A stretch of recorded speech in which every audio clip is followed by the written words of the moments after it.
आम्हा नाही जाती भेद, स्वामी नामी धरू छंद.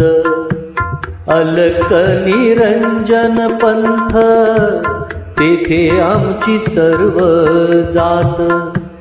आमचा अवधूत बाणा, त्याचा धनी स्वामी राणा. त्रैलोकी लावू झेंडा, स्वामी अवधूत पवाडा.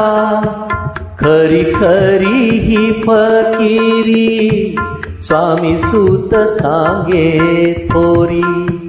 खरी खरी ही फकीरी, स्वामी सूत सांगे थोरी. खरी खरी ही फकीरी, स्वामी सूत सांगे थोरी. भक्त मंडळी, काही दिवसांपूर्वी आपण स्वामी सुतांचे धाकटे बंधू दादाबुवा यांच्याबद्दल एक व्हिडिओ केला होता. आणि या दादाबुवांचं नंतर मग काय झालं हा प्रश्नावरती आपण इथे थांबलो होतो. आणि त्याला मी तुम्हाला सांगितलेलं की याच्यावरती आणखीन एक आपण व्हिडिओ करणार आहोत. समस्त श्री स्वामी भक्तांना कैक वर्षापासून पडलेला एक प्रश्न आहे की सच्चिदानंद स्वामी कुमार म्हणजे स्वामी सुतांचे धाकटे बंधू दादाबुवा, काही लोक त्यांना मोर पाखरू म्हणतात, कारण स्वामी महाराजांनी त्यांना मोर पाखरू म्हणून त्यांना संबोधलेलं आहे. तर यांचं पुढे काय झालं? स्वामी सूत सांभाळत असलेले हे मुंबापुरी स्वामींची गादी ही सांभाळायसाठी खुद्द स्वामी महाराजांनी त्यांना नेमलं होतं. ते किती वर्ष ती गादी सांभाळत होते, त्यांनी देह कधी ठेवला, त्यांची समाधी झाली का, हे सगळे प्रश्न आज कित्येक वर्षांपासून समस्त स्वामी भक्तांना सत्वत आहेत. भक्त मंडळी, सच्चिदानंद स्वामी कुमारांची नोंद कुठे का नाहीये? त्यांचं काय झालं? त्यांचं सर्व काही गुपित का ठेवलं? त्यांच्या पश्चात सुद्धा त्यांच्या नावाची नोंद कुठेच केली गेली नाही, हे का? ते कधी गेले असावेत? त्यांनी कधी देह ठेवला असावा? हे सगळे समस्त स्वामी भक्तांना आपल्या सर्वांना पडलेले प्रश्न जे आहेत त्याबद्दल थोडंसं आज आपण विचारमंथन करणार आहोत. खुद्द स्वामी महाराजांनी त्यांना स्वामी सुतांच्या जागेवरती मुंबापुरीला नेमलं. हे दादाबुवा तिथे किती वर्ष असावेत? आपण पाहिलं होतं वयाने ते खूप लहान असल्यामुळे ते एकसारखे आईची आठवण काढत. तिथे त्यांचं मन लागलेलंच नव्हतं. मग तिथले सेवेकरी ब्रह्मचारी बुवा आणि बाकीचे सर्व सेवेकरी त्यांना घेऊन स्वामी महाराजांकडे आले. आणि त्यावेळेला स्वामी महाराजांनी त्यांना व्याघ्रजिनावरती म्हणजे वाघाच्या कातळावरती उभं केलेलं आणि स्वतःच्या हाताने त्यांना चौऱ्या वारलेल्या. त्यावेळेला मी असं म्हटलेलं की आधी जे काय त्यांना नेमण्यात आलं तो डोस आणि त्याच्यानंतरचा डोस त्याच्यामध्ये एवढा फरक आला. तेव्हा मी तुम्हाला हे सुद्धा उदाहरण दिलं तर डॉक्टरचं, आपल्याला बरं वाटत नसल्यावरती आपण डॉक्टरकडे जातो तरी आपल्याला गुण येत नाही. दुसऱ्या वेळेला आपण डॉक्टरकडे जातो तेव्हा डॉक्टर आपल्याला असे काही डोस देतो, स्ट्रॉंग डोस देतो. तसाच काहीसा डोस ज्या वेळेला या छोट्या दादाला मिळाला त्यानंतर त्यांनी आईला सुद्धा ओळखला नाही. आणि त्यांनी मुंबापुरीला येऊन स्वामी महाराजांची ती गादी, जीच गादी स्वामी सूत महाराजांनी 5 वर्ष सांभाळलेली ती सांभाळली. फक्त म्हणजे सच्चिदानंद स्वामी कुमार किंवा दादाबुवा हे पूर्वीसारखे राहिलेच नाहीत. त्यांची ब्रह्मानंद टाळी लागलेली.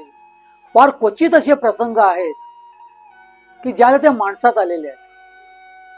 ज्या वेळेला तिथल्या सेवेकरांबरोबर किंवा तिथे आलेल्या भक्तांबरोबर त्यांनी संवाद साधलेला आहे फार क्वचित आहे. बाकी एरवी त्यांची अशी ब्रह्मानंद टाळी लागलेली असायची की कांदेवाडी मठातल्या एका कोपऱ्यामध्ये ते बसलेले असायचे आणि तिथेच सगळे व्यवहार असायचे. ते फक्त त्यांची पुतणी म्हणजे स्वामी सुतांची मुलगी सीतामाई त्यांना जवळ येऊ देत, बाकी ते कोणालाही जवळ येऊ देत नसत. कधी काही तर त्यांना फक्त नमस्कार करण्यासाठी जरी कोण जवळ गेलं का जवळ असलेल्या पाण्याचा तांब्या म्हणा किंवा जे हाताला येईल ते त्याच्या अंगावर बिरकावून देत. त्यांची पूर्णतः ब्रह्मानंद टाळी लागलेली असत.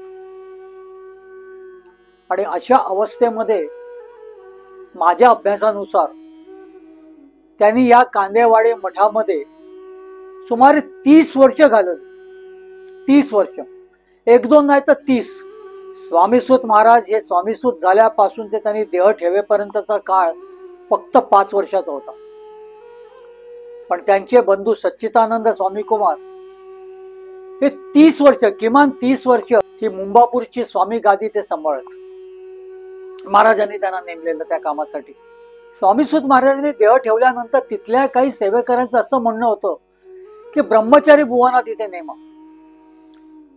पण महाराजांकडे हा जेव्हा प्रस्ताव आला तेव्हा महाराजांनी स्पष्ट सांगितलं, अरे ब्रह्मचारी बुवांना तर ढुंगण धुवायची अक्कल नाहीये, त्यांना मी कसं नेमणार, नको ते. आणि त्यानंतर या छोट्या बाळाला, 10-12 वर्षाच्या बाळाला स्वामी महाराजांनी स्वामी सुतांच्या ठिकाणी नेमलं. ती गादी स्वामी सुतांची नव्हती, ती गादी स्वामी महाराजांची होती. ती स्वामी सुत महाराज सांभाळत होते. स्वामी सुत महाराजांनी ती स्थापन केलेली महाराजांच्या सांगण्यावरनं. आणि स्वामी सुत महाराजांच्या पश्चात स्वामी महाराजांनी ह्या छोट्या बाळाला तिथे नेमलं. त्या सच्चिदानंद स्वामी कुमार उर्फ दादा बुवांना या कांदेवाडी मठामध्ये आणि त्या संबंध गिरगाव परिसरामध्ये मोठा मान होता. खुद्द स्वामी महाराजांनीच त्यांना नेमलेलं. काही भाग्यवंतांनी त्यांच्याशी संवाद सुद्धा साधलेला आहे, नाही असं नाहीये. पण बहुतांश वेळा त्यांची ब्रह्मानंद टाळी लागलेली असायची आणि ते पूर्णतः विधेयी अवस्थेत असायचे.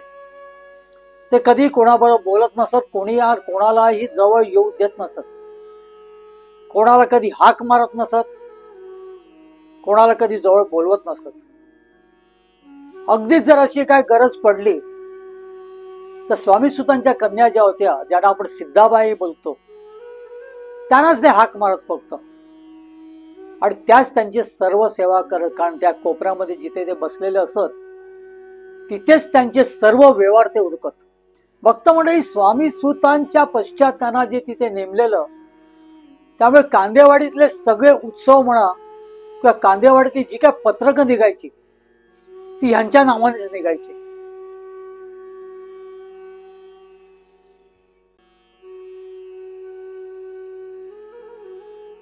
यांच्या हयातीत तिथे विश्वस्त मंडळ मुळेकरांच्या मुलांनी स्थापन केलेलं नव्हतं. दत्तात्रय गणेश मुळेकरांनी ती जागा विकत घेतली, सत्य आहे, 100% सत्य आहे. पण ती स्वामी सुतांच्या मठासाठी घेतली होती. स्वामी सुत विधेयी अवस्थेत, ताराबाई तर तिथे कुठेच येत नसत. एवढ्या तरुण वयामध्ये आपल्या नवऱ्याने आपल्याला पूर्णतः बैरागी केलेलं आहे, आपल्या अंगावरती काहीच ठेवलेलं नाहीये, आपलं सोनं नाणं सगळंच दान करून टाकलेलं आहे. त्यामुळे तिचं स्वामी सुतांचे कधीच पटत नसत. त्यामुळे ती जागा तिच्या नावावरती सुद्धा त्यांना करता आली नाही मुळेकरांना. मग नेमकं करायचं काय, स्वतःचा विश्वास असतोच असतो.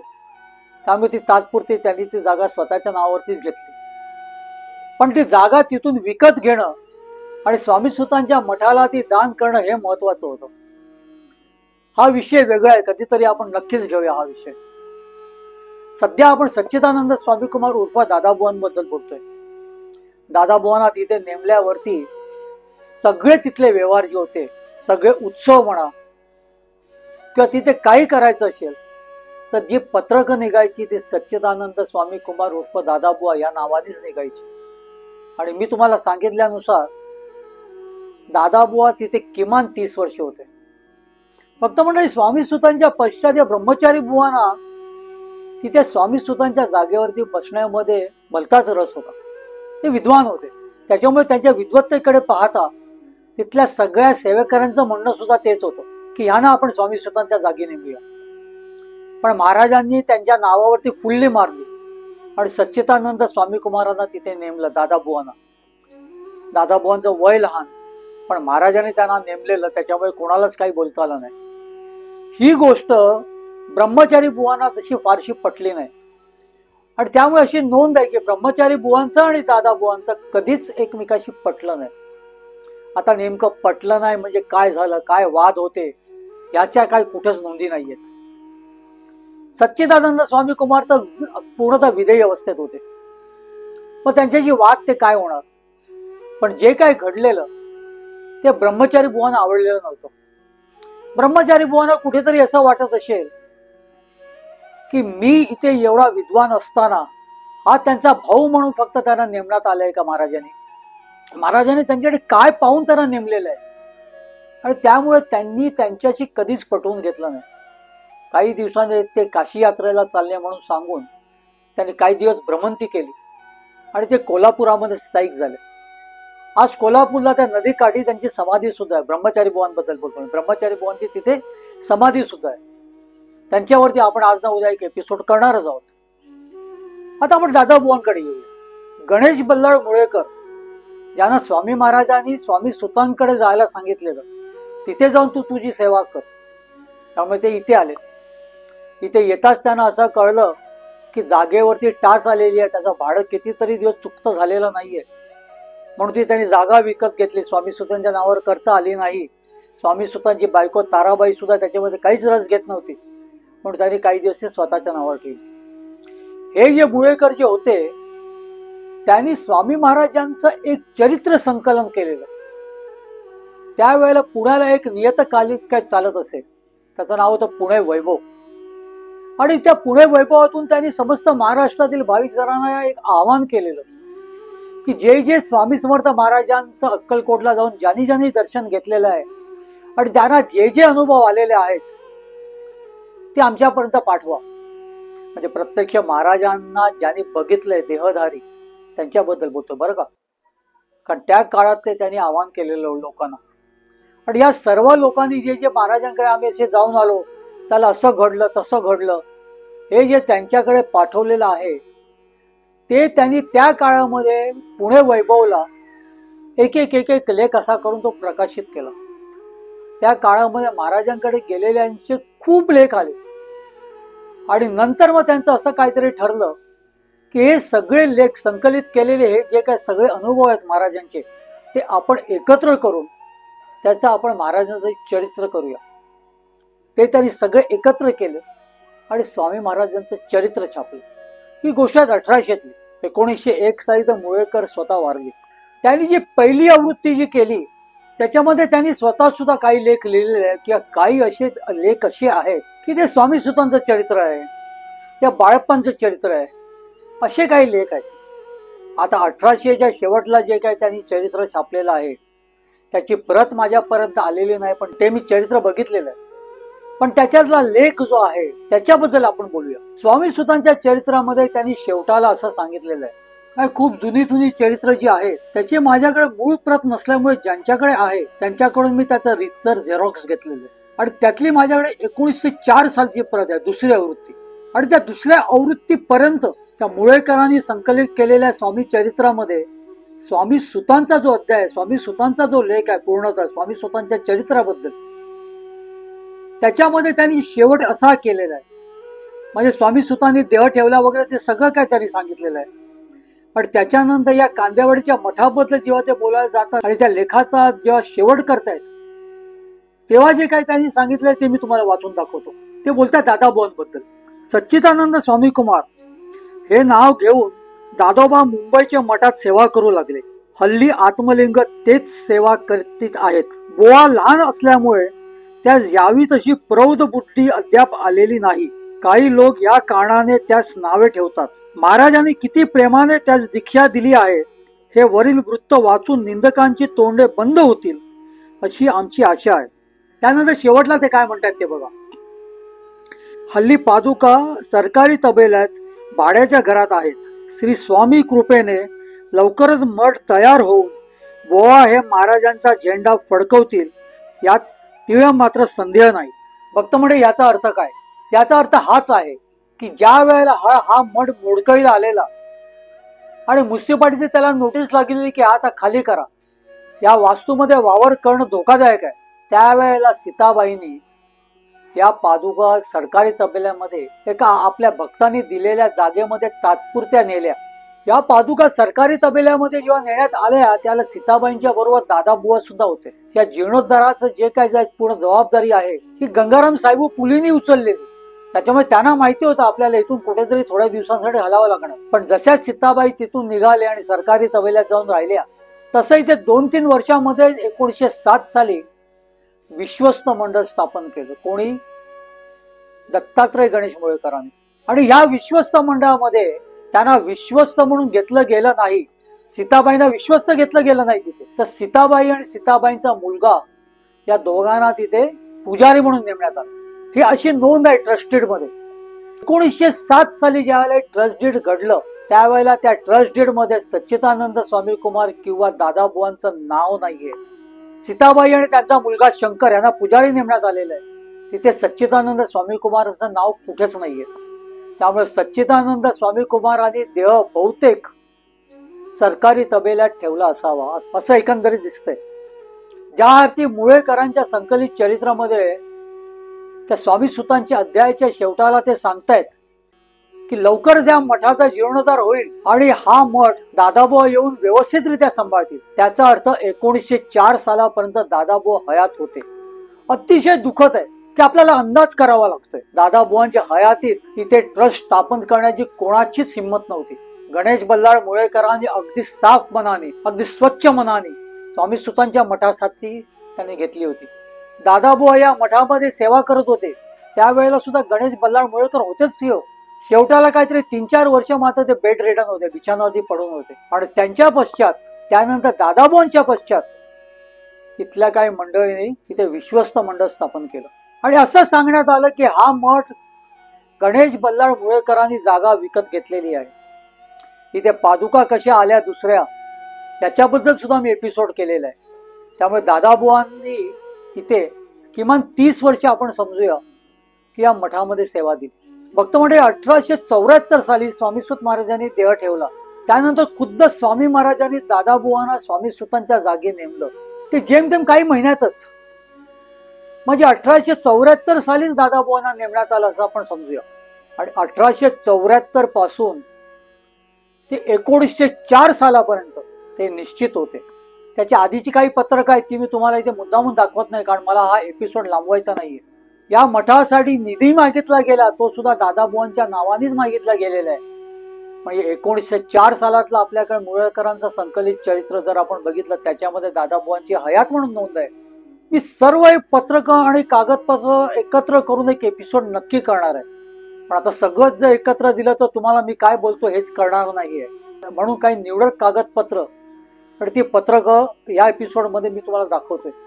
आणि 1907 साली जे काय ट्रस्ट स्थापन झालं, दत्तात्रय गणेश मुळेकरांनी जे ट्रस्ट तिथे स्थापन केलं आणि दुसऱ्याच पादुका तिथे स्थापन झाल्या बाळप्पा महाराजांनी दिलेल्या, त्यावेळेला सीताबाईंना कितीतरी वाईट वाटलं असावं, याच्याबद्दल शंकाच नाही. आणि त्यानंतर महाराजांनी तिला चेंबूरची जागा दिली. ही चेंबूरची जागा सुद्धा तिला कशी मिळाली, महाराजांनी तिला कशी दिली, याबद्दल सुद्धा एक एपिसोड आपला होणार आहे. आणि त्यांना तिथे सरकारी तबेल्यामध्ये त्यांनी तुर्तास स्थलांतर केलं होतं. विधेयी अवस्थेत होते ते. त्यामुळे सगळे व्यवहार जे आहेत ते सीतामाई सांभाळायचे. त्यामुळे असा एक आपल्याला कयास करायला हरकत नाही. जरी ट्रस्टडीड मध्ये असं तरी ते नमूद असेल की सीताबाईंना आणि शंकरला तिथे पूजेसाठी नेमण्यात आलेलं आहे, पण सीताबाई आणि शंकर या कांदेवाडीच्या मठात पुन्हा आलेच नाहीत. कसे येणार हो? ती वास्तू त्यांचं घर होतं आणि ह्या घरामध्ये त्यांना परत येणं म्हणजे कसं येणं? नोकर होऊन, त्या विश्वस्त मंडळाचे पुजारी होऊन. त्यामुळे ते परत ते आलेच नाहीत. आणि सच्चिदानंद स्वामी कुमारांनी सरकारी तबेलेतच त्यांनी देह ठेवला असावा, कारण त्याच्यानंतर काही वर्षांनी जेव्हा चेंबूरचा मठ स्थापन झाला आणि सीताबाई पादुका घेऊन चेंबूरला गेल्या, त्यावेळेला चेंबूरला त्यांच्याबरोबर स्वामी सुतांच्या पत्नी ताराबाई सुद्धा होत्या. या ताराबाईंचा सुद्धा उल्लेख आहे बरं का काही पत्रकांमध्ये. त्यानंतर काही दिवसातच ताराबाईंनी चेंबूरच्या मठामध्ये देह ठेवलेला आहे. पण चेंबूरच्या मठामध्ये दादाबुवा नव्हते. हा जेव्हा स्थलांतर झाला त्याला दादाबुवा नव्हते.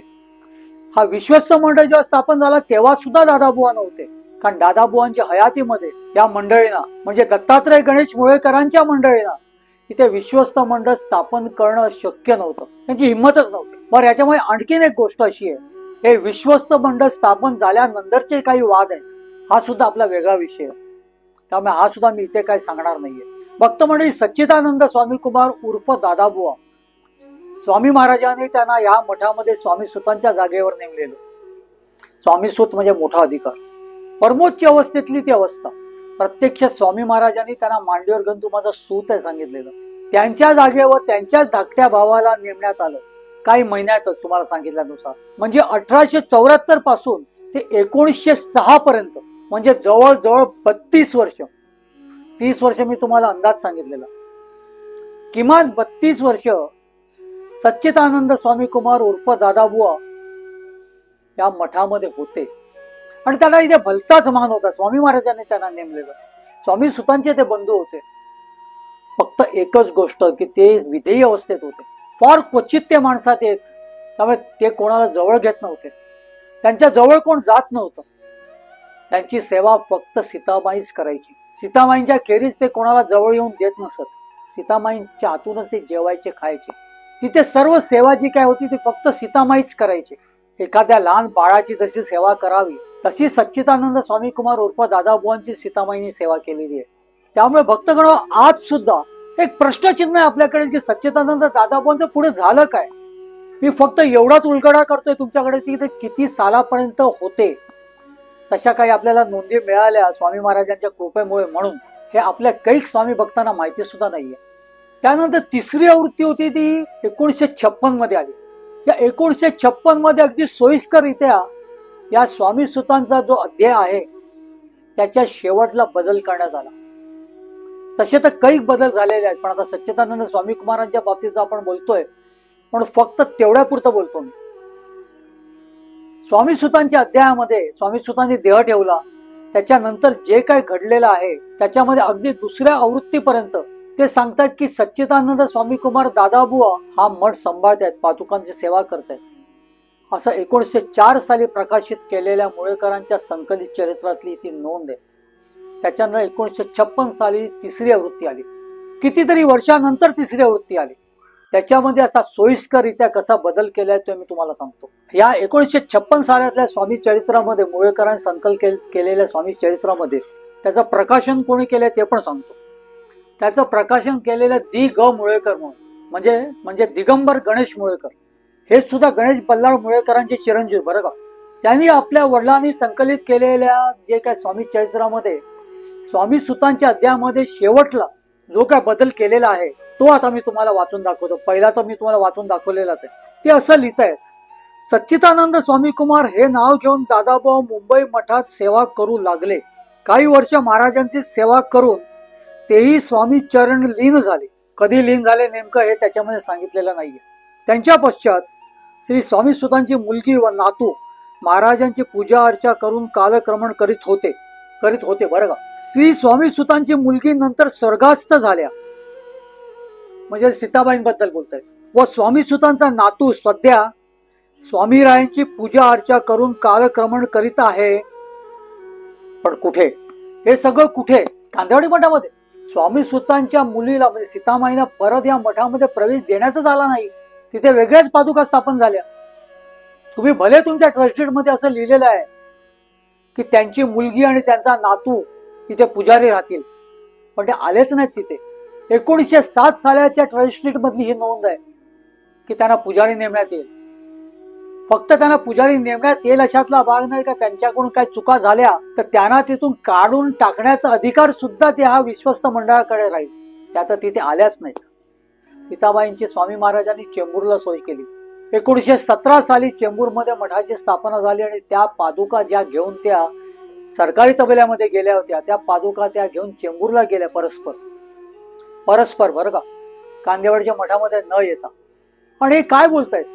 स्वामी सुतांची मुलगी स्वर्गास्थ झाली, त्यांच्या पश्चात त्यांचा मुलगा म्हणजे स्वामी सुतांचा नातू तो मठ सांभाळतोय. त्यांच्या मुलीचं स्थलांतराचं ह्या चरित्रामध्ये काहीच नोंद नाहीये.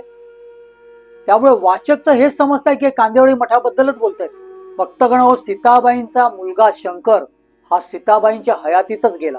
सीताबाईने त्यांच्या मुलाचं शंकरचं निधन बघितलेलं आहे.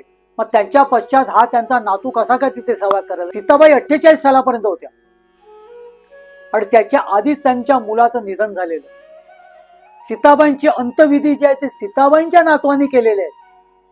म्हणजे आता सध्या जे विजयभाऊ नलावडे ज्या मठामध्ये आहेत त्यांच्या वडिलांनी हरिशंकर नलावडेंनी, स्वामी सुतांचं नाव हरी होतं, त्यांचं नाव सुद्धा हरी ठेवण्यात आलं. त्यामुळे स्वामी भक्त यांना हरिशंकर म्हणत, कारण त्या वडिलांचं नाव शंकर होतं.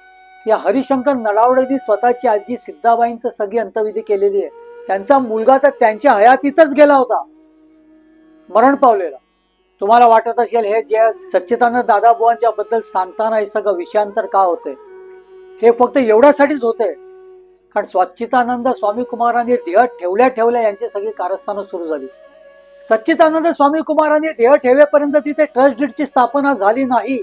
स्वतः ग.ब. मुळेकर म्हणजे गणेश बल्लार मुळेकर यांना महाराजांनी कांदेवाडीतल्या स्वामी सुतांच्या मठात पाठवलेलं, त्यांच्या पश्चात सुद्धा यांना करायची तेवढी हिंमत नव्हती.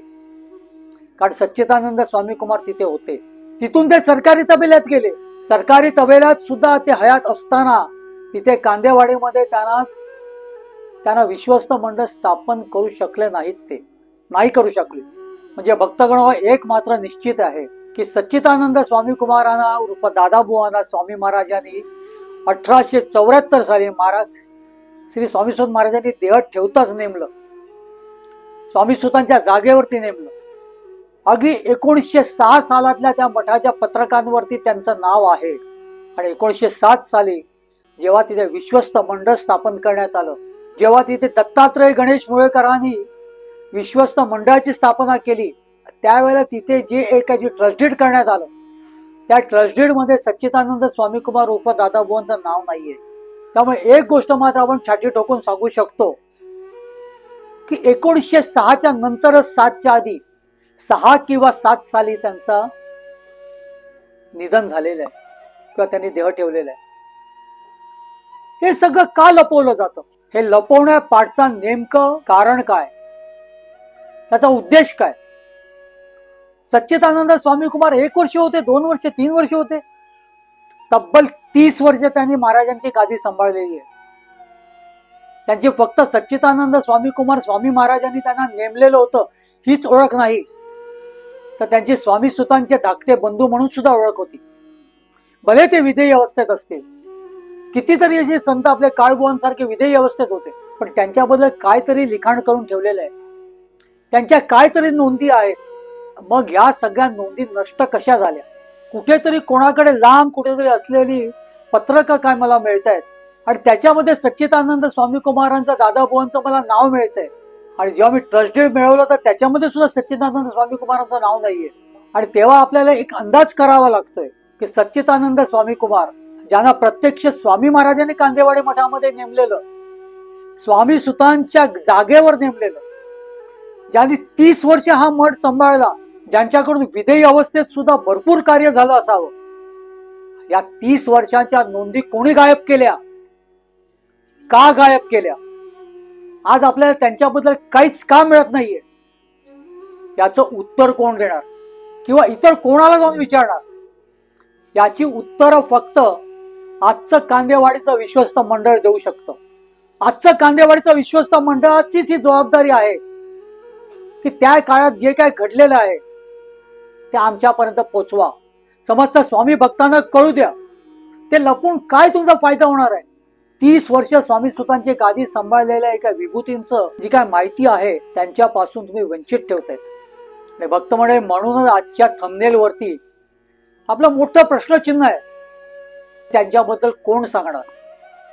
कोण सांगणार हा प्रश्न जरी विचारला गेला ते प्रत्येकाच्या मनामध्ये एकच त्याचं उत्तर आहे की ह्याच्याबद्दल आपल्याला सांगू शकतील ते फक्त कांदेवाडी मठाचे विश्वस्त. कारण 1907 साली विश्वस्त मंडळ जे काय स्थापन झालेलं आहे, मध्यंतरीच्या काळामध्ये बॉम्बे ट्रस्ट ऍक्ट ज्याला आलं त्याला पुन्हा त्यांनी ट्रस्ट डीड केलं, इथपर्यंत सर्व काही ठीक आहे. या ट्रस्ट डीड मध्ये सुद्धा खूप गोम आहे, पण तो आजचा विषय नाहीये. पण हे सगळं कशासाठी हा एक मोठा प्रश्नचिन्ह आहे. या आपण दिलेल्या प्रश्नचिन्हामध्ये काही प्रश्नचिन्ह दडलेले सुद्धा आहेत. आपल्याला कोणावरती काहीच टीका करायची नाहीये. आपल्याला फक्त हात जोडून या कांदेवाडीच्या विश्वस्त मंडळांना एक प्रार्थना करायची की पूर्वीच्या नोंदी तुमच्याकडे आहेत तर ते काढा. आणि निश्चित असणार, 100% असणार. काहीतरी लिखाण असतील, काही असतील. आतापर्यंत एवढ्या नोंदी मला मिळालेल्या आहेत, तर या लोकांनी सुद्धा पुढे यावं. प्रत्यक्ष परब्रह्म स्वामी महाराजांनी ज्यांना नेमलं ते दादाबुवा, ज्यांनी ते 30-32 वर्ष कार्य केलेलं आहे, ज्यांच्या आज बद्दलच्या सगळ्या नोंदी तुम्ही दडपून ठेवलेल्या आहेत, त्याच्या पाठचं कारण काय? भक्तगण, ह्या निमित्ताने मी या विश्वस्त मंडळाला एक हात जोडून प्रार्थना करतो की जे काय असेल ते असू द्या. त्या काळातलं तुमचं वैर काही असू द्या, तुमचं आपसामध्ये पटलं नसेल ते पण असू द्या. त्यामुळे हात जोडून एकच प्रार्थना करतो की त्यांच्याबद्दलच्या ज्या काय तुमच्याकडे नोंदी असतील, त्यांनी कधी देह ठेवला, त्यांचं काय घडलं नंतर पुढे, ते समस्त स्वामी भक्तांपर्यंत पोहोचू द्या. हे सत्कर्म तुमच्याकडून घडू द्या, कारण ते तुमच्याकडूनच घडू शकतं. या सगळ्या नोंदी तुमच्याच विश्वस्त मंडळाने दडपून ठेवलेल्या आहेत. तो एकच प्रार्थना करतो की लवकरात लवकर समस्त स्वामी भक्तांना ते कळू द्या. भक्तगण, याच नोटवरती आपण आजच्या या विषयाची सांगता करूया, आशा करूया. त्यांना विनंती तर केलेलीच आहे आणि स्वामी महाराजांकडे प्रार्थना करूया की सच्चिदानंद स्वामी कुमारांचं जे काय घडलं असेल ते आमच्यापर्यंत पोचावं. स्वामी महाराजांचं स्मरण करूया, सच्चिदानंद स्वामी कुमार दादाभाऊंचं स्मरण करूया, सीतामाईंचं स्मरण करूया, अर्थात स्वामी सुतांचं सुद्धा स्मरण करूया. स्वामी सुतांनी महाराजांकडे मागितलेलं पसायदान आपण सुद्धा मागूया आणि मनसोक्तपणे म्हणूया, श्री स्वामी समर्थ. श्री स्वामी समर्थ महाराजांवर असेच माहितीपूर्ण व्हिडिओज पाहण्याकरिता हा चॅनल आताच सबस्क्राईब करा. श्री स्वामीराज माऊली. स्वामी देई हेची दान, नित्य चरणाचे दर्शन, चरणाचे दर्शन, नित्य चरणाचे दर्शन. मज नको धन दारा, तुझ्या चरणी द्यावा थारा, चरणी द्यावा थारा, तुझ्या चरणी द्यावा थारा. मज ठेवावे भिकारी, सुखे करीन चाकरी, सुखे करीन चाकरी. तुझे नाम माझी जोड, मुखी राहो तेची गोड, राहो तेची गोड, मुखी राहो तेची गोड. स्वामी देई हेची दान, नित्य चरणाचे दर्शन, चरणाचे दर्शन, नित्य चरणाचे दर्शन. तुझ्या चरणी माझा माथा, ऐसे करी दीनानाथा, ऐसे करी दीनानाथा. तुझ्या नामी लागो छंद, मज द्यावे दासपद, द्यावे दासपद, मज द्यावे दासपद. स्वामी देई हेची दान, नित्य चरणाचे दर्शन, चरणांचे दर्शन, नित्य चरणांचे दर्शन. सुत मागे हेची दान, सुत मागे हेची दान.